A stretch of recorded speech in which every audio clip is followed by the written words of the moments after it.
Hello everyone, it's Rosanna from South East London blog and welcome to our next edition of our YouTube interview. Today I'm going to be speaking with Bethan Higson, who created Mother Root Ginger Switchel. Now, there's a lot of interest and increase in non-alcoholic brands in the UK and everywhere else, and it's really timely to talk to you today, actually, Bethan, because I have been doing Dry January and I'm still doing it. So lovely, welcome. Thank you. I'm really excited to talk to you all about non-alcoholic stuff and Yeah. love. So tell me a little about. So you guys are in Peckham, are you? And whereabouts are you from? Tell me a bit about yourself. So I am originally from Edinburgh, so you can probably tell straight away that I'm not from South East London originally, but I have lived here the longest that I've lived anywhere else. We've been in Peckham since 2011, so I do feel like this is properly home now. Yeah, and I've always worked within the drinks industry, but the last couple of years, it's been 2 years now since I launched my business, and it's something that started here in Peckham, actually at Pecksmiths, and has gone from there. And yeah, it's now my full-time thing, and yeah. I think I know, I've heard about Pecksmiths. And I remember meeting the organisers actually a few years ago when I kind of was just reaching out and doing a few more interviews of people. So how did it start? How did Mother Root come about? So like I said, I used to work in the drinks trade, the alcohol drinks trade, wine specifically, for about 10 years. And so good food, good drinks, the community that surrounds that, the culture that surrounds that was my life. And the trade that supported that, that was, you know, I lived and breathed it every day. So in 2015, when I was pregnant with my first now 4-year-old Fred, it was the first time in a long while that this, you know, obviously you're not drinking for that whole period of time, that I was aware that there really isn't anything of significance and interest and complexity within like that space, and particularly back then. This was 2015. And I was just not satisfied with that. I thought, this is ridiculous. You know, complex, interesting flavors and drinks are not the preserve of alcohol. Alcohol is just one element of it. You can still make so many interesting things from other ingredients, and like food shows that you can make incredible things without alcohol. So I was aware that there must be more, and then I just started to play around in my kitchen and make drinks that I found interesting. And I came across these really old-fashioned drinks called shrubs, which you may or may not have heard of, and they were huge, and they have a history that is just as long as the alcohol history, because actually shrubs are made with a blend of herbs, botanicals, fruit, and a bit of vinegar. And the vinegar obviously is there to provide acidity, fermented character. It helps preserve it, just like alcohol would, but it's also a byproduct of alcohol. So one exists from the other. And I was really interested in that. I'm not like a huge, it might sound weird, I'm not like obsessed with vinegar. I would always hate salt and vinegar crisps and stuff like that. But I love things that have a bit of bite. I love things that have strong flavour, and that are really refreshing. So I started to try it. How many ingredients were you trying in your kitchen? I mean, and how long were you doing that for? Because there's so many herbs and flavors, and you touch on vinegar, or obviously helping the stomach acidity, which I know because I'm studying nutritional therapy at the moment. So I was quite interested in that when I read that. Was it good fun? Did you enjoy it? Yeah. Well, I've always loved baking. It's like definitely for me, and being in the kitchen is quite a mindful activity. So when I need a bit of space, or I don't know, just I like the focus that gives you. You're kind of playing around, and I love the creativity of just creating something new. Yeah, that was. I tried loads of different flavors. I got books out with people who'd already begun talking about shrubs. There was a really good shrub recipe book from this American author that I got you know, and just worked my way through it and found out the ones that I liked. I found the balance that I liked. And obviously you can work with all sorts of different vinegars out there. So yeah, the options are endless. But I was particularly intrigued by the switchel history, because the switchel is effectively a ginger shrub. So it's a blend of ginger, apple cider vinegar, and a sweetener of some sort. I use honey, but it was so deep. It was such a huge beverage that we, you know, that particularly in America, everyone drank it for, you know, centuries, and then it disappeared. And so I loved that notion of something that was so popular that then everyone's forgotten about. And I also love ginger. And that like warming bite, that warming heat that you get was also very reminiscent of sort of like spirits and whiskies, you know, when you're just having that sip in it, and it really, you know, gives you a bit of a hug as you're drinking it. But because it's all natural and because they're incredible ingredients, they actually make you feel positively great. So I suddenly saw this as not less than, as we often think, but actually more than, better than. And I got really excited about that. And the possibilities are endless. And I think that's the unique thing about the switchel, and actually where I'm hoping for things to go, that it really isn't trying to replicate something else, like replicating a spirit or replicating a whiskey or something. It is like the opportunities for like going beyond and better are where I think that is really exciting. So what are the plans for the drink then? Where are you going to be going next?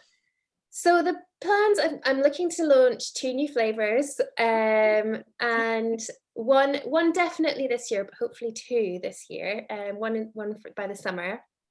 And they will, like the switchel, be bold and very full flavored, but I'm also going to be playing around with plant ingredients that have that additional traditional medicinal benefit, but it's flavor led. It's all about being delicious, but that hopefully you feel amazing from it. So I'm not going to tell too much about what the flavor is going to be, because sorry, go on. But then the other thing is, I'm really, really passionate, as my business has grown. Sorry, my emails are coming in now. As my business has grown, I also feel the importance of like doing good, the responsibility of growing in the right way. When I started out, I guess I was like, I don't know if this is going to work, just make some small batches.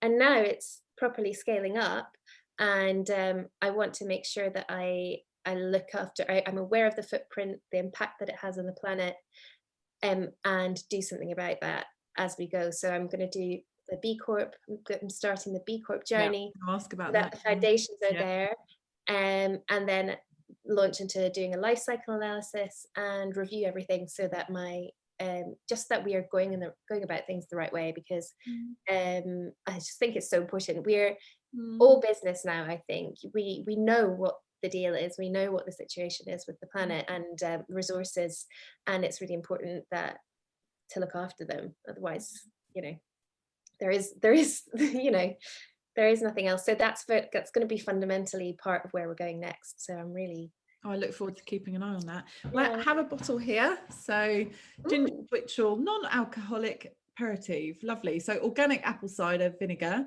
blossom honey, ginger juice, ginger extract, and capsicum extract. So I'm going to have a little bit now. I make ginger tea most days, but I boil ginger with garlic, and it's more for kind of health, just health benefits really. And but I do love ginger. I absolutely love that kind of warming complexity. Oh, how much do I put in? Well, are you going to mix it with the sparkling water or something like that? Look, I've got a cocktail glass here because I need some excitement this morning, so I'm having that. So I've got a little soda water here that you sent me, and I'm going to go for tonic water, I think. Yeah. So how much should I pour? I would if you're going for soda, it would be maybe 1 part switchel to 4 parts sparkling or soda water, and tonic it would be 1 to 5.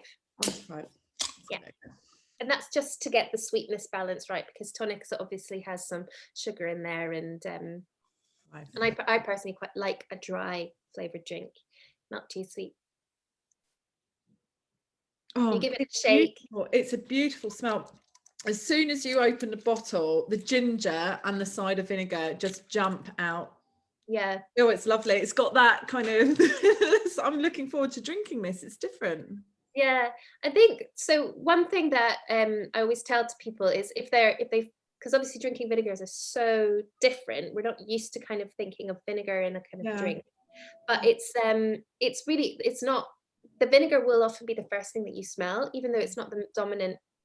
It shouldn't be the dominant flavor. The ginger, the honey, the kind of citrus character should come through, but vinegar is what's called a volatile aroma, so it's the one that jumps out first. I see. Yeah. So that's why also garnish is really important. So if you balance that with an orange or orange or lemon, that helps to balance the aromas. But now I'm just so used to it. I actually just love the whole thing. The ginger's definitely coming across. That's interesting. What did you call the cider vinegar?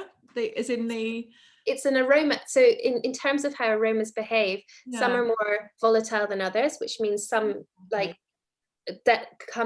jump out at you quicker almost. I think it's not the dominant flavour though. It's not exactly, it's not dominant flavour, but it's what you'll smell up front. But then when you make the drink, and then if you also balance it with the right garnishes, because garnish isn't just about how it looks. Of course it's nice, it looks very pretty, but it's also the oils from the citrus peel or the citrus that will help make it a balanced drink. Lovely. Well, I'm looking forward to your new products that are coming out. That's really exciting. Whereabouts do you stock? Who are you stocking at the moment? So most of my sales come through the website now because of COVID. But originally I was, when I launched, I launched at Pecksmith, and all my stock went in a day and a half. So I couldn't even do the full second day of Pecksmith, because Pecksmith is like the Peckham kind of Christmas market, which is pretty amazing. And then my first trade customer was the Ledbury, which was a 2-star Michelin restaurant. Like, it's long been considered like the UK's best restaurant, and that was like amazing kind of affirmation that it's had. So then I worked quite a lot with restaurants, local places, Forts of Wine, Bar Story, down Mr. Bow, we've got it in Funkadori, you can pick it up there. Then Bambooni, which is now Mother Superior, they're all stocking it, and we've got Sandstore in Forest Hill and Sweet Carolina as well. No, Sandstore in Honor Oak, Sweet Carolina down more Forest Hill way. And then where else? Franklin's as well. So all the kind of local, and Dulwich Vintners. We wanted to really be in the local places, and it's working really well. And I think that there's probably now quite a few people within this area that know about it or have seen it.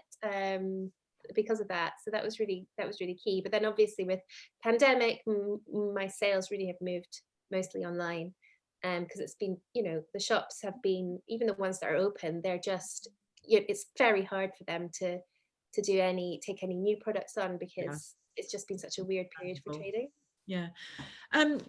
If you were to go back and give yourself a bit of advice, when you started this journey, is there any particular piece of advice you give yourself, or would you do it all exactly the same way? That's a really interesting question, because I often think that some of the things that have gone before, what's happened before has led me to where I am now, and often you have to go through the ups and downs to be able to get here. I guess I would say have confidence. Because one of the things which I'm still working through is like, don't overthink everything, just go and do it, just get out there and talk, and just speak to the people. If you've got like someone who you think they'll really be able to help me, just go and ask that person. Don't be scared to, because you don't have everything ready yet. Sort of be happy with you know, 80% ready. Don't expect it to be 100% before you do it, I guess, is what I try and tell myself still now. So yeah, it's about being open, isn't it? I think with anything, with building businesses, it's about networking, especially being open, and you never know what piece of advice or who can lead you to someone else who can help you with the business, or gosh, there's all sorts. But I can understand it's harder when we're in lockdown, because normally you'd be out and about, wouldn't you, and delivering and chatting to people and doing it that way. So and you know, I think it's also funny, because I don't know about you, but we've got into this habit of sort of scheduling everything, which sometimes makes it a little bit harder to just spontaneously like pick up the phone, or spontaneously, because we're worried, everybody, I think it's a good thing, we're worried about sort of imposing ourselves, but then I think also that can sort of hold you back, and you make you a bit more reticent to try things. So I definitely think it's like finding the right balance, and not being scared to say hi and like step outside your comfort zone. One last question for you. What advice would you give to a budding startup business who are trying to build a business and start a new business during lockdown? I would say the networking piece is very key. Ask around, get advice from people within the industry that you want to get in. If you are, and also I think one thing that's been really good for me was like taking the time to realize what it is that I'm passionate about, why it is that I'm doing it, remembering like the why. Loads of people talk about the why, and it's true that once I got the chance to focus in on that, then it's just helps focus on, it helps you make decisions, because there's already always 101 decisions to make. So you get clear on your values, it helps you make decisions. It's my little one, I think. That's a really good, oh, that's all right. Hi. Hello. Fred's making an appearance. This is the little one who like inspired everything. I promise this was not planned. Fred. Hi, Fred. Fred. I think he's going to be on your sofa as a... Sorry about that. It's been really lovely to talk to you today, and to meet Fred, and to hear about your passions behind Mother Root. And I've really enjoyed this, and this will be taking pride of place on my shelf in the kitchen, and I look forward to the new products as well. Yes, I will be revealing more later on this year. So all right, well, thank you very much for your time today. And where can people find you? Motherroot.London is my website, and then on Instagram, motherrootldn. I have a Twitter as well. I'm less frequently on that, but definitely Instagram and the website is probably the best place. Lovely. All right, well, I'm gonna tie up the recording now. It's been great to talk to you. Thank you very much. It's been a pleasure. Thank you so much.